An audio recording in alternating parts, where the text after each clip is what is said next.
तो बात करते हैं, ये क्लास 9वां होगा और क्लास 9वां नौकरी तक पे आप देख रहे हैं, ये बीपीएससी टीआरई 4 और भविष्य के जो भी है, फिलहाल तो टीआरई 4 आ जाए। इसके लिए जो जीके जीएस है 1 टू 5 छठी से 8वीं 9वीं 10वीं 11वीं 12वीं तमाम का जो जीएस सेक्शन है, यानी कॉमन सेक्शन छठी से लेके 12वीं तक के लिए जो 40 नंबर में 8 नंबर का जो साइंस पूछता है, उसमें तो काम आएगा ही, रामबाण है। और जो 1 टू 5 वाले हैं, 120 नंबर का उसका जीएस का ही खंड होता है, उसमें भी साइंस में काम आएगा। और ये जो है 9वां क्लास हम ले गए, बाद बाकी प्लेलिस्ट मैंने बना दिया है, ये 9वां क्लास है।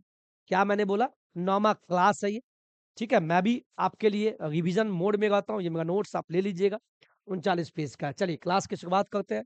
कोई बातें नहीं, फटाफट आपको रिवीजन, चूँकि आप भी चाहते हैं फटाफट सर लगे और हमें खत्म कर दे। चलिए, LPG LPG liquefied petroleum gas, LPG जो आपके घर में यूज़ होता है, आपकी माँ-बहन जो भी खाना बनाती है आजकल, है ना? तो LPG LPG liquefied petroleum gas, LPG में गंध के लिए क्या मिलाया जाता है? देखिएगा घर में जब गैस पे खाना बनता है तो कभी-कभी लीकेज होता है और आपको गंध आने लगेगा कि लगता है गैस खुला रह गया। तो गंध के लिए क्या मिलाया जाता है? तो कहिएगा सल्फर के जो यौगिक होते हैं, सल्फर के एक यौगिक होते हैं जिनका नाम है मिथाइल मरकाप्टेन, मिथाइल मरकाप्टेन। ये सल्फर का एक यौगिक है, मिथाइल मरकाप्टेन जो एलपीजी में डाला जाता है गैस में, जिसके कारण आपको पता चलता है कि नहीं एलपीजी यानी गैस जो है घर में लीकेज हो गया, तो घरेलू गैस कौन है? एलपीजी। दूसरा सवाल लेते हैं, बेहतरीन सवाल। 1 मोल किसके बराबर होता है? तो 6.023 गुने 10 का पावर 23, 6.023 गुने 10 का पावर 23 यह 1 मोल के बराबर है और ये आपको 9वां 10वां में भी पढ़े होंगे। वही चीज़ है, एनसीईआरटी का है, 6.023 गुने 10 का पावर 23 यह 1 मोल के बराबर है और इसी को आप अगला सवाल में घुमा के पूछा है, एक अवोगाड्रो एक अवोगाड्रो संख्या, 1 मोल किसके बराबर? 6.023 गुने 10 का पावर 23 या यूँ कहें, एक अवोगाड्रो संख्या किसके बराबर होता है? एक अवोगाड्रो संख्या किसके बराबर होता है? तो वो भी यही होगा, 6.03 गुने 10 का पावर 23।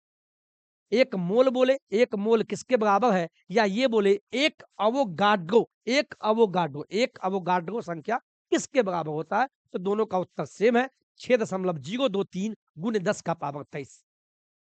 और देखिए ना साहब, ये प्रश्न भले आपको देखिए जो एग्ज़ाम पास कर गए उनको पता है, जो ऑलरेडी पढ़ पढ़ चुके 1 साल से बीपीएससी तैयारी 4 के इंतज़ार में, उनको भी पता चल गया होगा कि नहीं पृथ्वी सर गलत नहीं पढ़ा रहे, ये वाक़ई में इस टाइप का प्रश्न बनता है और प्रीवियस ईयर देखें। और जो नए-नए आए हैं, शायद उनको नहीं पता, अब नहीं पता है तो पता कीजिए और फिर आप यहाँ जुटिए, मैं सही चीज़ आपको देने का प्रयास कर रहा हूँ। एक प्रयास, एक मुहिम है कि आपका चयन हो जाए, जैसे मैं भी कहीं हूँ, तो खुश हूँ, आपका भी मेरी तरह हमसे बढ़िया चयन हो जाए, ठीक है? मैं आपको ये नहीं कहता हूँ कि मैं ही विद्वान हूँ, बिल्कुल मुझे विद्वान नहीं बनना है। हाँ, मुझे लगता है कि आपको पढ़ा के एक मास्टर हमेशा पढ़ता है, ये भी जान लीजिए आप। आप भी जब शिक्षक बनेंगे, तो कभी-कभी खुद भी कभी-कभी नहीं हमेशा पढ़ के जाना, क्योंकि बच्चे प्रश्न पूछेंगे आपको जवाब देना है। और बस वहाँ एग्ज़ाम नहीं चलेगा, वहाँ बच्चे को संतुष्ट करना होता है, वो बच्चे कल के भविष्य हैं। तो आप भी भविष्य माता-पिता के, तो नौकरी होगा तो भविष्य सँवर जाएगा, तो अच्छे से पढ़िए, ठीक है? चलिए, अगला सवाल लीजिएगा, हीरा, डायमंड, हीरा का आपेक्षिक घनत्व तथा अपवर्तनांक कितना होता है? वही हीरा जो सबसे कठोर पदार्थ है, पिछले क्लास में मैंने पढ़ाया था, तो हीरा यानी डायमंड का आपेक्षिक घनत्व कितना होता है? तो 2.2, 2.2 क्या है? हीरा का आपेक्षिक घनत्व है और हीरा का अपवर्तनांक कितना होता है? तो कहिएगा 2.417, 2.417 ये हीरा का अपवर्तनांक है, लेकिन हीरा का आपेक्षिक घनत्व कम होता है, 2.2 ही होता है, 2.2 ही होता है। इसका आप स्क्रीनशॉट ले लीजिए, शायद आपके लिए काम आ जाएगा और जो भी हमारे जो प्यारे साथी हैं, ऑफ़लाइन वाले, उनके लिए भी काम आ जाएगा। चलिए आगे बढ़े या नहीं बढ़े या बात कर लें या स्पीड हम ले गए। देखिए स्पीड हम इसलिए ले गए, जिससे कि आपको क्या लगे कि जल्दी में ठीक है। तो जल्दी में आप पढ़ भी लें और रिवीजन हो जाए, रिवीजन नोट्स के रूप में। चलिए आगे बढ़ते हैं।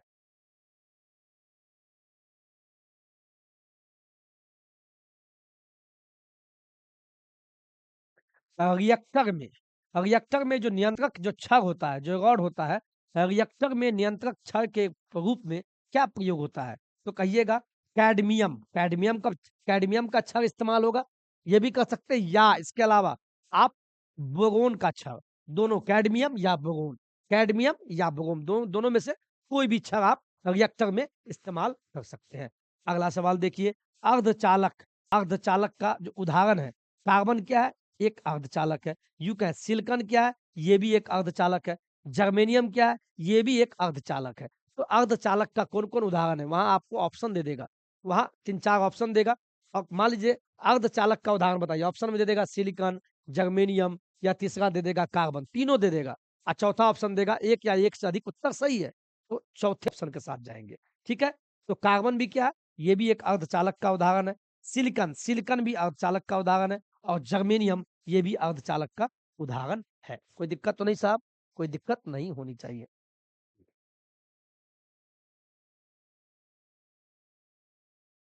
अब इसको जानिए क्या बोल रहा है अगला क्वेश्चन। अगला क्वेश्चन बोल रहा है अर्धचालक, जो सिलिकॉन, जर्मेनियम और कार्बन जो है सब अर्धचालक, जो अर्धचालक होते हैं उन पे टेम्परेचर, अर्धचालक पे ताप का क्या प्रभाव पड़ता है? क्या प्रभाव पड़ता है? तो बोलिएगा ताप बढ़ने पे। जैसे ही आप अर्धचालक पे जैसे ही ताप बढ़ाएंगे तो इसकी जो चालकता है बढ़ती है, और घटने पे ये घटती है, घटने पे घटती है। यानी कहने का मतलब हुआ जो भी अर्धचालक का उदाहरण है, कार्बन हो या सिलिकॉन हो या जर्मेनियम है, तो जैसे ही अर्धचालक पे आप ताप डालते हैं तो क्या होता है? तो ताप बढ़ाइएगा, जैसे ही ताप बढ़ाइएगा तो चालकता बढ़ जाएगा और जैसे ही ताप घटाइएगा तो चालकता घट जाएगा। कोई दिक्कत क्या? कोई दिक्कत नहीं है। अगला सवाल लीजिए। अगला अतिचालक। अतिचालक अतिचालक की प्रति प्रतिरोधकता क्या होती है? तो शून्य होता है, शून्य। अतिचालक की प्रतिरोधकता क्या होती है? शून्य। Soda water. सोडा वाटर विलयन है किसका? गैस एवं द्रव का ये एक विलयन है सोडा वाटर। सोडा वाटर जो पीते हैं, सोडा वाटर क्या है? ये गैस और साथ में द्रव का एक प्रकार का विलयन है, मिश्रण है। समझ गए? अगला सवाल। अम्ल। अम्लों का अम्लों का राजा किसे कहा गया है?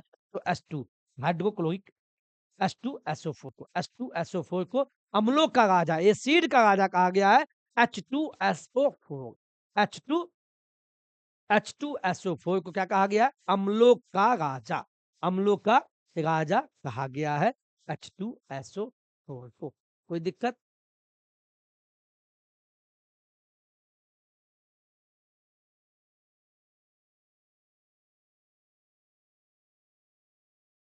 अगला सवाल, ठोसों में जो ठोस होता है, ठोसों में ऊष्मा का संचरण कैसे होता है? चालन विधि के द्वारा ठोस में ऊष्मा का संचरण होता है। अगला, कान पर जो अपना कान है, कान पर जो अपना कान है, जो किसी भी ध्वनि को सुनते हैं, जैसे हम जो बोलते हैं तो वो क्या ध्वनि है या आवाज जो है ध्वनि, तो ध्वनि जो है कान पे ध्वनि का प्रभाव कितना सेकंड तक रहता है? जैसे मैंने बोला और आपने सुना और याद रहा, तो कान पे ध्वनि का जो प्रभाव होता है वो कितने सेकंड तक? 1/10 सेकंड तक, 1/10 सेकंड तक यह आपके कानों पे ध्वनि का जो प्रभाव है यह 1/10 सेकंड तक रहता है। अगला सवाल लीजिएगा, प्रतिध्वनि। प्रतिध्वनि सुनने के लिए श्रोता, जैसे आप श्रोता हुए, हम बोल रहे हैं, आप श्रोता हुए, श्रोता एवं परावर्तक सतह के बीच की न्यूनतम दूरी कितनी होती है? 17 मीटर होती है, 17 मीटर होती है। अगला सवाल वेरी वेरी इंपॉर्टेंट सवाल, अनुप्रस्थ जो तरंग है, अनुप्रस्थ तरंग का उदाहरण क्या है? प्रकाश। ये जो प्रकाश तरंग है, जो प्रकाश जो ऊपर से नीचे आता है, जो जो भगवान सूर्य है वहां से जो नीचे जो आता है, जो प्रकाश है, ये क्या है? एक प्रकार का अनुप्रस्थ तरंग है। अगला सवाल लीजिए, अणु। अणु ये हो गया अनुप्रस्थ, इसका उदाहरण क्या है? प्रकाश। प्रकाश क्या अनुप्रस्थ है? अनु दैर्घ्य जो तरंग है, या उदाहरण है ध्वनि। ध्वनि क्या है? अनु दैर्घ्य तरंग है, ध्वनि। कोई दिक्कत तो नहीं? चलिए आगे बढ़ते हैं। अगला सवाल, ध्वनि तरंग जो गमन करती है लंबवत, लंबवत जो ध्वनि जो तरंग है, जो हम बोलते हैं, जो हम बोल रहे हैं, वह कैसे ट्रैवल करती है? लंबवत, लंबवत। अगला सवाल, मनुष्य नहीं सुन सकता है, कौन सी आवाज को मनुष्य कभी नहीं सुन सकता? प्राश्रव्य तरंग को नहीं सुन सकते हैं। प्राश्रव्य तरंग जो होती है, उसको मनुष्य कभी नहीं सुन सकता। किसको? प्राश्रव्य तरंग को। अगला सवाल, सेकेंडी लोकल का आवर्तकाल कितना होता है? 2 सेकंड होता है, 2 सेकंड होता है, 2 सेकंड होता है। मानव का जो आँख है, मानव का जो आई है, मानव नेत्र की स्पष्ट दर्शन की न्यूनतम दूरी कितनी होती है? 25 मीटर, 25 सेंटीमीटर, 25। इसीलिए बचपन में ऐसे नहीं, आजकल के बच्चे इतने मोबाइल चलाते हैं, देखिएगा, मोबाइल ऐसे देखेगा या किताब ऐसे देखेगा, नहीं। बच्चे को कभी पढ़ाइए, मिनिमम 25 सेंटीमीटर की दूरी पे पढ़ाइए, जिससे उसको दिखे। वही बोलता है जो मानव नेत्र है, कितनी दूरी को आसानी से मिनिमम दूरी को देख सकता है? 25 सेंटीमीटर। अगला सवाल लीजिएगा, सामान्य आँख, जो हम लोग का आँख ठीक-ठाक है, सामान्य आँख के लिए दूर बिंदु कितना होगा? अनंत। अनंत है, जो अपना आँख है, तब ना आप टिमटिमाता हुआ तारा को देख लेते हैं, चाँद को देख लेते हैं, अनंत दूरी पे है वो। अलग बात है, दूरी माप सकते हैं, मापा हुआ दूरी है, मेज़र किया हुआ है चाँद और पृथ्वी की दूरी, लेकिन अनंत तक देख सकती है। तो कितना दूरी? अनंत तक हम देख सकते हैं।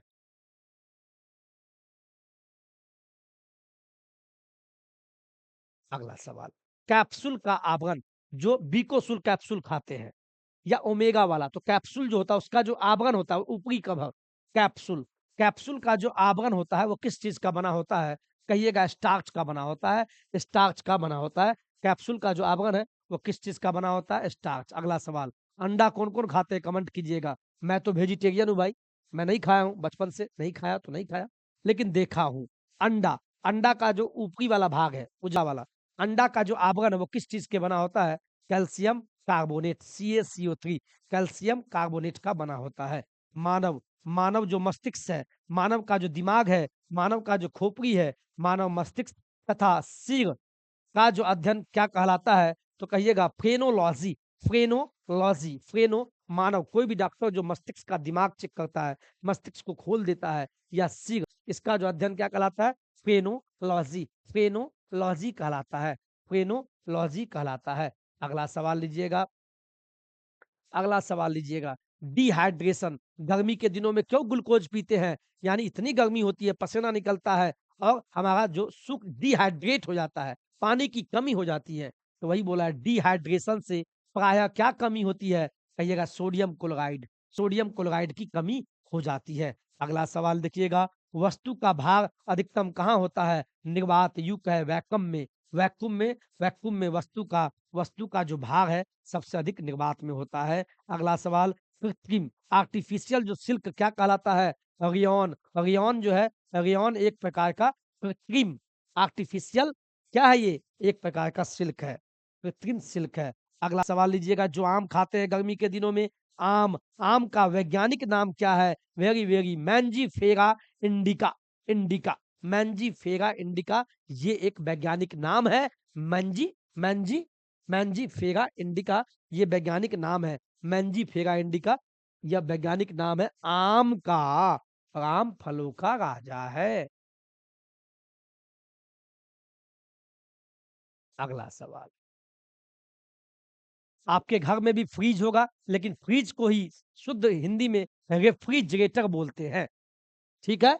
हम लोग फ्रीज़ फ्रीज़ बोलते हैं, फ्रिज में पानी ठंडा कर दो, पानी निकालो, उसी को रेफ्रिजरेटर बोलते हैं। रेफ्रिजरेटर में जल यानी वाटर को ठंडा करने के लिए क्या प्रयोग किया जाता है? एक गैस प्रयोग किया जाता है, अमोनियम गैस। इसीलिए जब फ्रिज का पानी ज़्यादा ठंडा पीजिएगा तो गला चौक हो जाएगा, गला फँस जाएगा और गला में कुचकुची होने लगेगा, तब एजिथ्रोमाइसिन आप खाते हैं।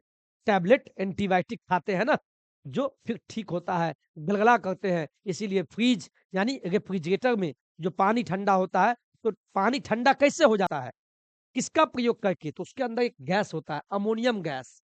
इसी के कारण, इसीलिए फ्रिज में सामान रखा हुआ जल्दी न खाएँ, न ज़्यादा पिएँ। अगला सवाल देखिए, जिस फ्रिज की बात की है रेफ्रिजरेटर, इस रेफ्रिजरेटर के आविष्कारक कौन हैं? रेफ्रिजरेटर को किसने पहली बार बनाया था? वो साइंटिस्ट थे James James Harrison, James Harrison, James Harrison. उन्होंने ही पहली बार रेफ्रिजरेटर को बनाया था और उसी फ्रिज में जल यानी वाटर ठंडा कैसे होता है? इस गैस के कारण, तो अमोनिया गैस के कारण होता है। अगला देखिए, रेफ्रिजरेटर यानी फ्रिज, रेफ्रिजरेटर में एक समान ताप रहे, टेम्परेचर समान बना रहे, इसको बनाए कौन रखता है? थर्मोस्टेट, यानी फ्रिज में एक थर्मोस्टेट लगा होता है, वही टेम्परेचर को बैलेंस करता है। समझ गए? अगला सवाल देखिए, कमरे में जो आपका कमरा है, जिसमें फ्रिज रहता है, कमरे में रखे रेफ्रिजरेटर का दरवाज़ा खोल दिया जाता है, तो कमरे का ताप क्या होगा? बढ़ जाएगा। आपके मन में होगा कि आपके घर में फ्रिज है, आपके घर में मान लीजिए फ्रिज है, ठीक है? घर में ही फ्रिज होगा, बाहर तो होगा नहीं, नहीं तो कोई चोरी करके लेके भाग जाएगा भाई, दुनिया जालिम है। तो घर में जो फ्रिज है, क्या कीजिए, लाइन दिया हुआ है, उस फ्रिज के गेट को खोल दीजिए। खोल दिए 1 घंटा, तो देखिएगा, सोचिएगा, फ्रिज ठंडा है तो आपका घर भी ठंडा हो जाए? बिल्कुल नहीं। अगर ऐसा होता तो एसी का बिक्री ज़्यादा नहीं होता, सब फ्रिजे लगाता और फ्रिज का गेट खोल देता। लेकिन जैसे ही फ्रिज का गेट खोल के छोड़िएगा, तो रूम का टेम्परेचर बढ़ जाएगा, रूम का ताप बढ़ जाएगा। ये भी जान लीजिए, वेरी, वेरी इंपोर्टेंट प्रश्न है। आप बच्चों से भी पूछ सकते हैं, तो आप स्क्रीनशॉट इस क्वेश्चन का ले लीजिए साहब प्लीज़। ठीक है? बढ़ जाएगा। चलिए, अगला सवाल लीजिए। अगला सवाल क्या बोलता है? पेप्सिन प्रोटीन को पेप्सिन जो है, पेप्सिन, वह प्रोटीन को क्या चीज़ में बदलता है? पॉलीपेप्टाइड में। पॉली जो पेप्सिन है, वो पेप्सिन क्या करता है? प्रोटीन को पॉलीपेप्टाइड में बदल देता है। पेप्सिन जो है, वो प्रोटीन को पॉलीपेप्टाइड में बदल देता है। पेप्सिन क्या करता है? प्रोटीन को पॉलीपेप्टाइड में बदल देता है। इसके बाद गोबर गैस, बचपन में मैंने गोबर गैस से बल्ब जलाया था, बचपन में मुझे याद है, हमारे भाई के सहयोग से, छोटा-सा बल्ब। तो गोबर उसमें गैस होता है मीथेन, गोबर गैस संयंत्र के आविष्कारक कौन थे? तो सीबी देसाई अपने भारत के थे। सीबी देसाई ने गोबर गैस संयंत्र का आविष्कार किया था। अगला, गोबर गैस से प्राप्त होने वाली गैस कौन-सा है? मीथेन। तो गोबर, जो गाय भैंस का जो डंक होता है, गोबर होता है, उसमें भी अंदर गैस होता है, इसीलिए गर्माहट रहता है। मैंने तो गोबर भी उठाया है। गाँव से आते हैं तो कोई शर्म की बात नहीं है। और कौन-कौन अपने पिता का हाथ बटाए हैं किसानी में, या भैंस का चारा डालने में, या गाय को दूहने में, या गोबर उठाए, कमेंट कीजिएगा। अगला सवाल, बायोगैस, बायोगैस का महत्वपूर्ण घटक कौन-सा है? बायोगैस में क्या होता है? Methane, methane. अगला सवाल, सोडा वाटर बनाने के लिए क्या इस्तेमाल किया जाता है? CO2 गैस का इस्तेमाल सोडा वाटर बनाने के लिए किया जाता है। सभी गैस शून्य आयतन घेरेगी, सभी गैस, कोई भी गैस, तो कहिएगा माइनस 273 डिग्री सेल्सियस पे, माइनस 273 डिग्री सेल्सियस पे सभी गैस शून्य आयतन घेर लेगा, शून्य आयतन घेर लेगा माइनस 273 डिग्री सेल्सियस पे। और आज का क्लास, ये क्लास 9वां आपका खत्म होता है। ये क्लास मैंने 9वां लिया, क्लास 9वां आपका क्लास, ये जीएस सेक्शन था, जनरल स्टडीज का था। और ये किसके लिए लाभदायक है? तो कहिएगा ये सभी के लिए, 1 टू 5 वाले आपके लिए रामबाण है। और जो छठी से 8वीं, 9वीं, 10वीं के शिक्षक बने, या 11वीं, 12वीं, किसी में भी, तीनों के लिए कॉमन में जो 40 नंबर का प्रश्न पूछेगा, 40 में 8 नंबर का जो साइंस आएगा, उसके लिए तो है ही है। और साथ में 1 टू 5 में जो जीएस सेक्शन में 120 नंबर में जो साइंस का प्रश्न आएगा, तो उसके लिए भी ये रामबाण है। कोई दिक्कत? मैं तो थक गया हूँ, मुझे भी प्यास लग गई। तो पढ़िए, बाद बाकी ये नोट्स आप प्ले स्टोर से डाउनलोडिंग कर लीजिएगा। और कोई दिक्कत नहीं होनी चाहिए, विश्वास के साथ पढ़िए, ठीक है? और मुझे उम्मीद है, कमेंट कीजिएगा, कोई भी दिक्कत हो। और जवाब नहीं देते हैं तो गुस्सा मत किया कीजिएगा, क्योंकि और भी काम होते हैं। आप बस पढ़ाई कीजिए, आपके माता-पिता वाक़ई में मेहनत करते हैं। बस आपको एहसास तब होगा जब आप नौकरी में जाएँगे और 2 पैसा अपने बल पे कमाएँगे, तो पता चलेगा पिता ने आपके लिए कितना मेहनत किया होगा। चलिए, लॉट्स ऑफ लव, अपने माता-पिता को मेरा प्रणाम बोलिएगा। जय हिंद, जय भारत।